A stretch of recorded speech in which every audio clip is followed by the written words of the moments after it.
பங்குனி மாசம் நல்ல இளவேணிற் காலம் பழனிக்கு வந்தா உன் தெய்வீக யோகம்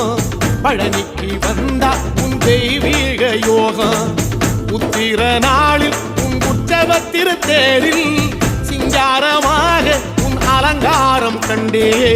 அலங்காரம் காண நான் ஆனந்தமானே கைலாசன் மகராசா உன் வாசல் வந்தேனே குளிரான பன்னீரால் அபிஷேகம் கண்டேனே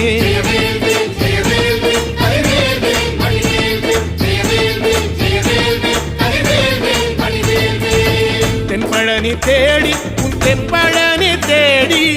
திருநீரு பூசி நான் ஓடோடி வந்தேன் திருநீரு பூசி நான் ஓடோடி வந்தேன்